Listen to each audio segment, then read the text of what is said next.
Welcome to Latter Daily Digest. We honor creators, and today we have Simon Southerton, and he was on a show with John Dehlin a dozen years ago, and we're going to provide a link to that. But this show is about saying happy birthday to John, so welcome to the show, Simon. Thanks, Gene. It's good to be with you. And happy birthday to John. Big John. He's had a very eventful and exciting and challenging life so far. And That's right. And more good stuff, years to come. The last 3 years, he's averaged like 100% growth each year. And this year, he's only going to hit about 50% growth rate. Right. Because once you have 200,000 subscribers, it's hard to double to 400,000. Let's have your, say, 2 or 3 minutes of your background and how you got to writing the DNA book. Yeah, Losing a Lost Tribe. Okay, let's do it in a couple of minutes. I'll aim for a minute. Back in 1998, I was a very faithful bishop, working very hard. And one day I just read the ensign, as you do as a bishop, and I got very angry and annoyed by an article in there that made it seem like if you didn't believe in a universal flood, then you were a less than faithful Mormon. Now, the internet was budding. Budding, yes, it was a baby internet at the time, and I jumped on there and I just tried to find some stuff on the flood because I was so annoyed. But there was nothing on there. But I stumbled across DNA research on Native Americans, which the first paper had been published in about 1990. So this is about 8 years worth of research, and there are about a dozen, probably two or maybe even 3 dozen papers from various research groups. And I spent 2 weeks of my time. I had a little bit of spare time at that. I was between jobs, so I had a bit of head space, time to think about things. And so I read those papers, and after 2 weeks, completely convinced that Native Americans don't have Jewish DNA. They're not descended from Jews. Their DNA is Asian, and that's quite clear. And that fits entirely with all of the other anthropological and archaeological research that's been done on American Indians for a century. And so... Yeah, I was going to say that I grew up in California public schools. Yeah. And there were one year they talked about California history, and Native American lore was part of the California history. We learned about how they would eat acorns and make them mush and do different things and build reed boats and things like that to navigate the rivers. Everything said that they most likely came across a land bridge from Asia through Alaska and then down into California. And that's how they got there. But as a Mormon, I thought, well, they just don't know that the Book of Mormon points to a different origin for the Native Americans, which I thought were Lamanites. And so... Well, I'm down in Australia, and I know a little bit more about the colonisation of Australia at the time than the colonisation of the Americas. I was aware, I guess, of the Bering Strait theory, but I didn't really pay that much attention to it. But yeah, after 2 weeks of reading the DNA, I suddenly knew. Now, I didn't just suddenly know the Book of Mormon's false. I went to bed as a believing Mormon, but very, very confused about the science. And we'd actually sung Book of Mormon stories with our children that night. And I became quite upset because I knew in my heart, my deconversion, my epiphany was a very emotional experience for me. And I went to bed in tears that night, knowing that song, we're never going to sing that again with our children. That's just garbage. And I woke up in the morning and you were a sitting bishop at the time. I was a serving bishop. Yeah. So and what was your profession? I was a research scientist at the time. I was working at the University of Queensland. So you know what research papers were and how they did methodology, and you could tell from reading the papers that you read that they were doing things scientifically. Oh, absolutely. Well, I worked with DNA, so I worked about 30 years. I think I I'm retired now, but so I'm a DNA scientist, a plant DNA scientist, and not long after that, I moved to CSIRO, where I worked in forestry DNA for the next 20 years. So, DNA is the language it's the building block of, or the blueprint of life, if you like, and the molecule DNA and the way that it's synthesized and guides the production of proteins in the body and just effectively runs or directs the development and functioning of the body is identical in plants and animals. So what I knew from DNA research in plants made it very easy for me to follow what they were talking about in the human DNA research. Yeah, and so time went by, and it had been years, but you wrote a book, and because you wrote the book, but not ostensibly according to the church, you ended up being excommunicated for apostasy. What year was that about? In 2005, I was excommunicated. 2005. So I left. I was a bishop, so it was a bit awkward. And I spoke to my stake president that week, and I was released as a bishop. And then I just found myself under attack from apologists. They even sent me apologetic responses to the DNA that they'd pre-prepared. It's almost like they were waiting for the day, oh gosh, this DNA looks crap. This evidence looks really bad. We have to have an apologetic response for when somebody says something. And I was the first person to raise this problem with the church. This is back in 1999, I think it was.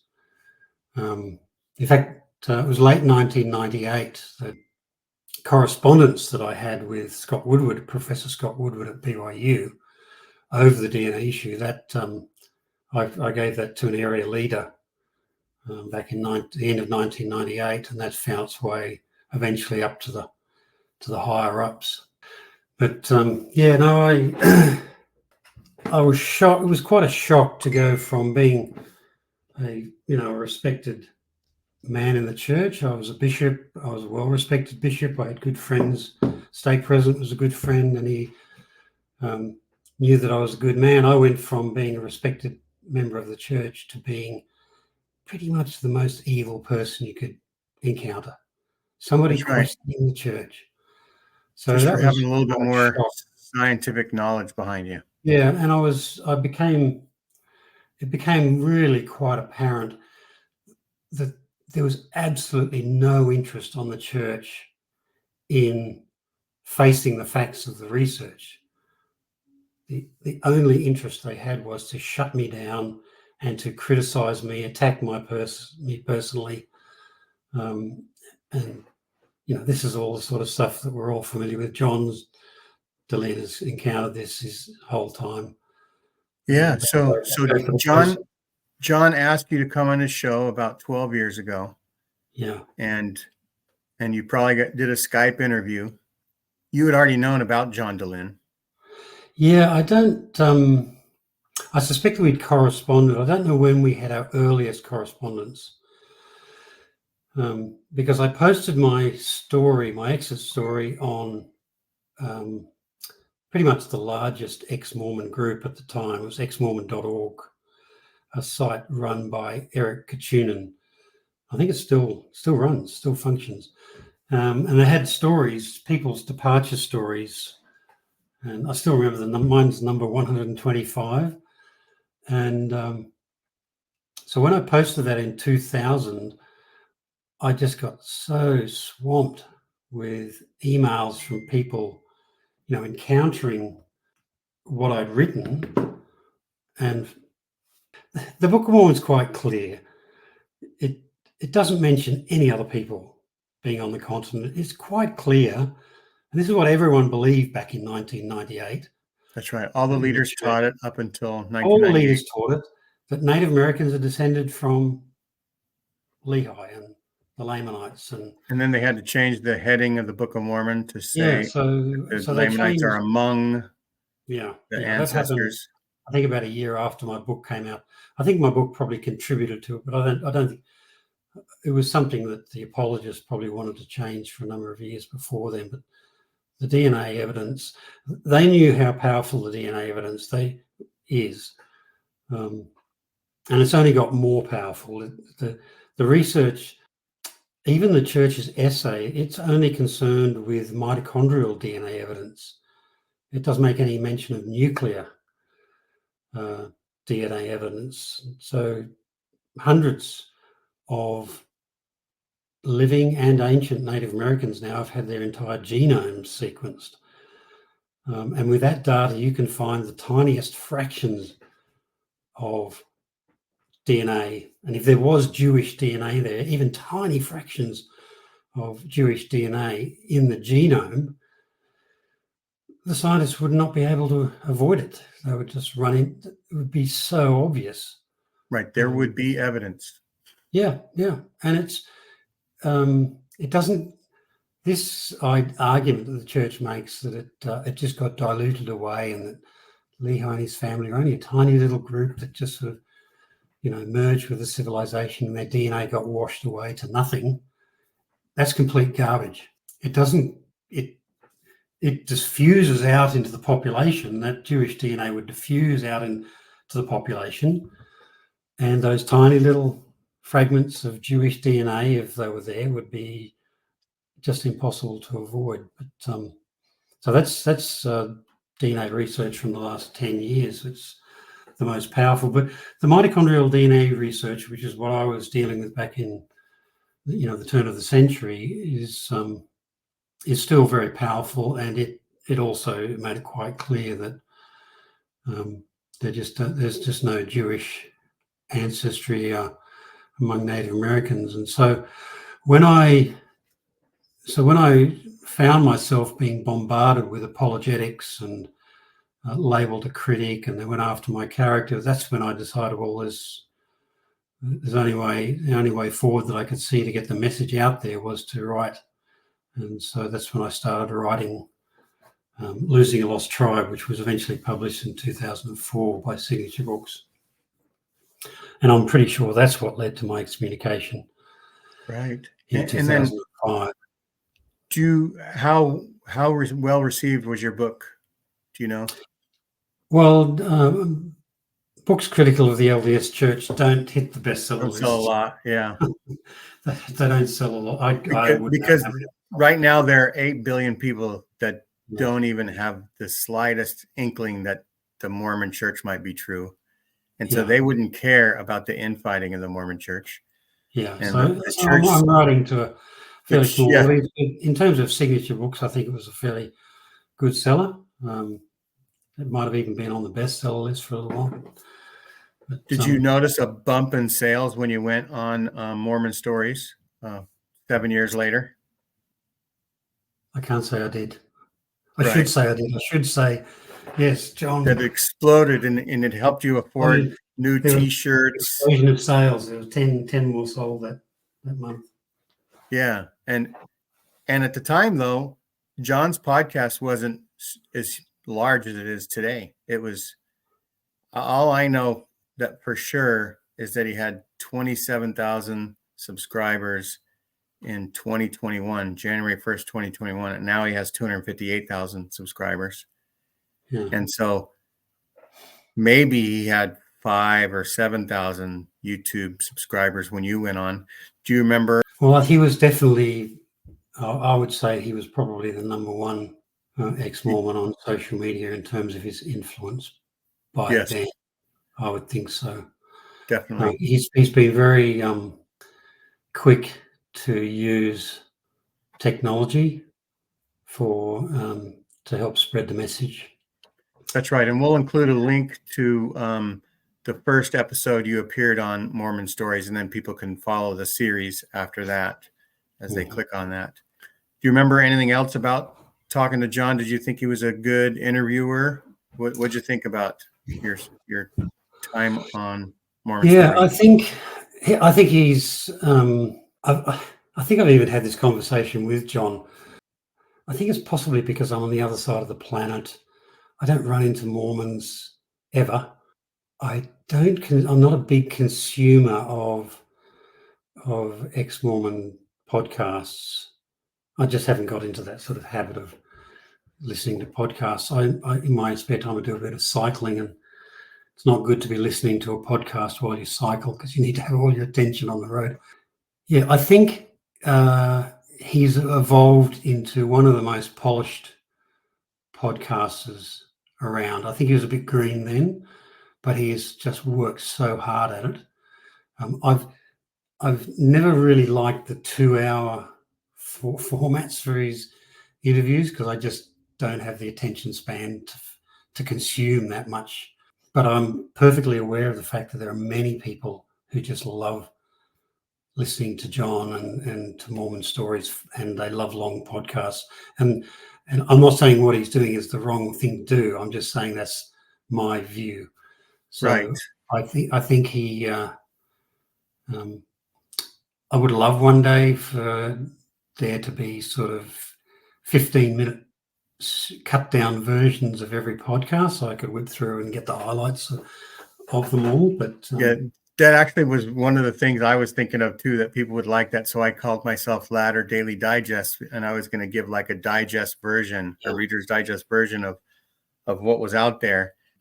Yeah, it's a daunting task, and in order to do that plan would be very labor intensive, and it would, when you're making $0 at first, you don't want to spend hours and hours and hours doing all the research. And so now that AI is here, I can have AI write some of the synopses that I've been doing lately. So you also, at the beginning of this year, you put out some essays on like your Facebook page, a series. Yeah, just some summaries of the science. And I am planning to do, and John and I, are planning to do some more scientific podcasts. Right. Just to bring people up to date with what the latest research on Native Americans has shown, because it's just the whole genome research is fascinating. As anyone that's had their family history, their DNA done, sequenced by a family history company will know, it's extraordinarily powerful what the scientists can learn from the entire genome. So, I mean, just to summarize, all of us, our DNA is pretty much 99.99% the same. And that's common all across pretty much the entire planet. But we've got 3 billion letters of DNA in our genome, and there will be differences. There are differences between, it's more than likely that there are 1 or 2 million differences between your genome and my genome. And on average, there would be 2 to 3 million spelling differences in our entire genomes. Well, those differences are what scientists use to find people that are most closely related. And modern genomics of the whole genome really just boils down to mathematics. Okay, so if you compare their genomes and 2 people only have 100,000 differences, and then if you compare them to a third person and they've got 1 million differences, then clearly the 2 people that have 100,000 differences are much more closely related, because the accumulation of these spelling changes in the DNA occurs over time. And so if you're I believe Family Search is using my DNA to send me an email every so often that says, we found a 4th cousin somewhere, or third or fourth. Sometimes they don't know exactly the generation, but close enough, right? Yeah. And so they give me an option to try to email that person and say, hey, have you done family history? And maybe we can see where our common ancestor is. Yeah. And so they obviously use that to do that. And there was a show on a couple of years ago where a genetic researcher was used to help solve crimes. Yeah, the And so Golden Gate Killer, they I would think. work with closed cases, or that they would reopen, and then they would try to say, well, it could be this person or this person or this person. And she would somehow get DNA from people and say, yeah, this person was related to the killing, because they had saved DNA. And so they would find common relatives, and then they narrowed it down to the person that probably did it, but they didn't have a sample of that person's DNA to match it yet. So they would do things like buy them a soda, the police would, and so the person would drink it and then drop the container in the garbage can, and then they would go pick it out of the garbage and test it, or however they did it. Yeah. It was just kind of an amazing thing. And she was, a genealogical researcher that used the DNA results in order to find and solve, find criminals and solve crimes. So So the DNA is very powerful for connecting us to to closer relatives. And this is what the DNA companies, these messages they send us are about, is finding third and fourth cousins. But it's extraordinarily simple to distinguish people who have, say, for example, European ancestry from Native American ancestry, or even English people from French, or even people from Cornwall from people who are from Devon. right. Now, Cornwall and Devon are two counties in England that are side by side. There's a river that goes between them. So that's how powerful the whole genome information is. It's It's in the hands of a skilled scientist. They can distinguish really quite clearly Devon ancestry or Devon DNA from Cornwall DNA, as long as they've tested deeply in those populations. So right. And I know that my results said like 1.3 or 1.8 Neanderthal. Is it Neanderthal or Neanderthal? Yes, either I think is probably acceptable.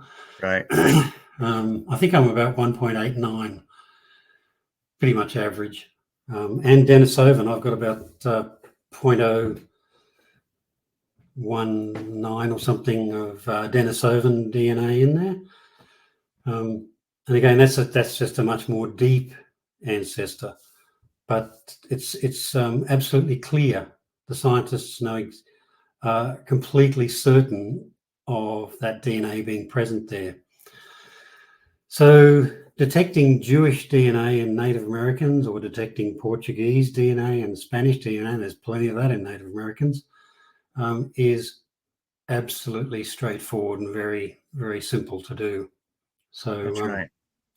And so we'd like to invite you back to talk about your essays. I know you're going to do the project with John, and I think you were on Rebecca's show, Mormonish, a little bit ago. I think she wants to do something on DNA as well at some stage. So yeah. Okay. Yeah. But I'll give you another little interesting, before we go off this subject, is to give you an indication of just how powerful this is. Scientists use the DNA, the genomic DNA of Eastern Polynesians, to discover that they carry very small traces of Native American DNA. So this is people out in French Polynesia, in the Marquesas Islands. I think there might be some in Hawaii, but a few other islands in Eastern Polynesia. So what it looks like is Polynesians reached the Eastern Polynesia about 1,200 years ago, and then they promptly made their way over to the Americas and then sailed back into the Pacific, and they carried very tiny amounts of Native American DNA. And they're popular. There are some islands where they've found I think they're down to about 0.01 or 0.001% of their DNA is Native American DNA in these islands. Very, very tiny traces. So if there was Jewish DNA brought into the Americas in 600 BC by Lehi and his family, it would be It would be a trace, but it would be traceable.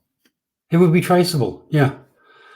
Recently, they sequenced the entire. That's right. They looked at about 1 million markers in the DNA of, I think it was about 38 or 40 Mayan children that had been sacrificed at Chichen Itza in the Mayan lowlands on the Yucatan Peninsula, and they'd been sacrificed over a 500-year period. And so they looked at 1 million markers. So these are those points of difference in the genome. We either call them DNA mutations or markers. And they found no Jewish DNA in any of those 40 children. And they were sacrificed over a 500-year period. So you got a pretty good sampling of the Mayan population. They would often sacrifice prisoners or the children of prisoners, so it would have been a fairly deep sampling of the Mayan population, and they just cannot find any. Not that they expected. They're not looking for Jewish DNA. They know what the ancestry of American Indians They just print the results out. Yeah, but that data would be crunched and it would be compared to, and they did compare it to global populations, and they compare it to local Native American populations, and they find that those children are most closely related to other Mayans.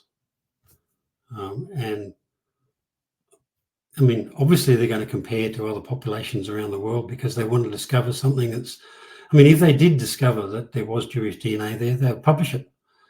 Right. Because it would be the biggest breakthrough that we've had in Native American DNA research, which has been going on for almost 35 years. Yeah. And there isn't a single scientist working on Native Americans that believes they have Middle Eastern ancestry.